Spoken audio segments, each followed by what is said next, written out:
বাথরুমে খোলামেলা হয়ে গোসল করলে 5টি বিপদ আসবেই। সবাইকে বলছি, এখানে কি যারা আছেন এটা কিন্তু বাসায় পৌঁছে দিবেন এবং প্রয়োজনে ভিডিওটি শেয়ার করে দিবেন, কারণ আপনার মাধ্যমে যদি এই দেশের লক্ষ কোটি মানুষ একটু সচেতন হয়ে যায়, সব কিন্তু আপনার হবে।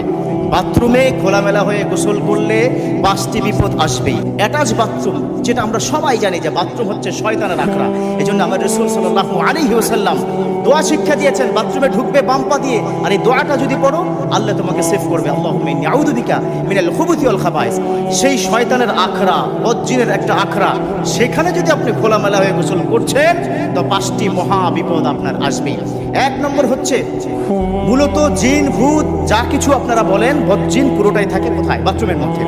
সেখানে যদি আপনি খোলামেলা হয়ে গোসল করেন, পুরুষদের জন্য সাবধান। ইয়াং বন্ধুরা তোমাদেরকে বলছি, সামনে যারা আছো ইয়াং, তোমাদের এই প্রবলেমটা আছে, মুরব্বীরা এটা হয়তো করেন না।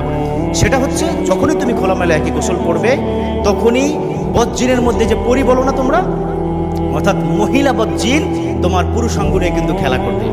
মারাত্মক লেভেলের রোগ জীবাণু কিন্তু ওখানে কি ছড়িয়ে যায়। 2 নম্বর হচ্ছে মা বোনেরা আপনাদেরকে বলছি, আপনারা যদি খোলামেলা একই গোসল করেন, সেখানে আপনাদের ক্ষেত্রে কিন্তু তাই ঘটবে। তাহলে 1 নম্বর, আপনার শারীরিকভাবে অনেক প্রবলেম হবে যদি খোলামেলা হয়ে আপনি গোসল করেন। খবরদার, আজ থেকে খোলামেলা হয়ে গোসল করা যাবে না। 2 নম্বর হচ্ছে, it's the most important, every single young people, তোমাদেরকে বলছি এই বাজে স্বভাবটা ইয়াংদের মধ্যে আছে। 2 নম্বর হচ্ছে, বাথরুমে খোলামেলা হয়ে গোসল করলে তোমার হাতের জেনা হবে। হাতের জেনা বুঝতে পেরেছো তো সবাই? অ্যাডাল্ট সবাই এখানে অ্যাডাল্ট। হাতের জেনা হবে।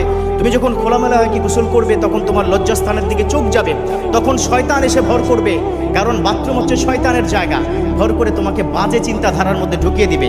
ছেলেরা, মেয়েরা, কেউ মাস্টারবেশন, কেউ হ্যান্ডেলিং, এই ধরনের বাজে কাজ অর্থাৎ জেনার কাজে লিপ্ত হয়ে যায়। খবরদার, খোলামেলা গোসল করা বন্ধ করে দাও। অনেকে আমাকে ফোন করে বলে, হুজুর আমার এই বাজে স্বভাবটা হয়ে গেছে, কিভাবে আমি ছেড়ে দেবো? 1 নম্বর ট্রিটমেন্ট, খোলামেলা হয় কি বাথরুমে কি গোসল করবা না। যদি সেটা গোসল করো তাহলে বিপদ হবে। গোসল করা ছেড়ে দাও, অনেকাংশে কমে যাবে। তাহলে 2 নম্বর কি, খোলামেলা হয়ে একই গোসল করলে নারী এবং পুরুষ দুজনেরই হাতের সেনা হবে। আজ থেকে বন্ধ করে দাও। 3 নম্বর হচ্ছে চোখের লজ্জাটা কমে যাবে, লজ্জা কমে যাবে। আমরা সবাই জানি বিশ্বনবীর হাদিস, আল হায়াউ শুহবাতুম মিনাল ঈমান, আশ-শাতরু নিসফুল ঈমান, যে মানুষের লজ্জা এটা হচ্ছে ঈমানের অঙ্গ। সতর ঢাকা এটা ঈমানের অর্ধেক। অর্থাৎ তুমি যখন খোলামেলা হয়ে গোসল করবে, তখন তোমার লজ্জা কমে যাবে। আর যার মধ্যে লজ্জা নাই, তার মধ্যে যে কোনো পাপ হতে পারে। ঠিক আছে, লজ্জা কিন্তু চলে যাবে, এটা মাথায় রাখতে হবে। 4 নম্বর, ইটস মোস্ট ইম্পর্টেন্ট, এটা হচ্ছে অনেক মুহাদ্দিস, অনেক মুস্তাহিদগণ তারা কি বলেছে, যদি খোলামেলা গোসল করা হয়, লজ্জাস্থানের দিকে যখন চোখটা যাবে, তখন ধীরে ধীরে তার মেধা শূন্যতা বাড়বে, অর্থাৎ মেধা শক্তি কমে যাবে। অনেক সময় অনেকে এসে বলে, হুজুর আমার ছেলের মেধা শক্তি ভালো না। আরে আপনি তো গোড়ায় জাননি, আপনার ছেলে খোলামেলা হয়ে গোসল করছে, ইয়া খবর নিন। খোলামেলা হয়ে গোসল করবে না। ইয়াং বন্ধুরা তোমাদেরকে বলছি, এটা তোমাদের কিন্তু ব্যাড হ্যাবিট রয়েছে, so you should give up that one, তোমরা এটা ছেড়ে দাও। তাহলে 4 নম্বর কি বললাম, যদি খোলামেলা গোসল করো তোমাদের মেধা শক্তি কমে যাবে।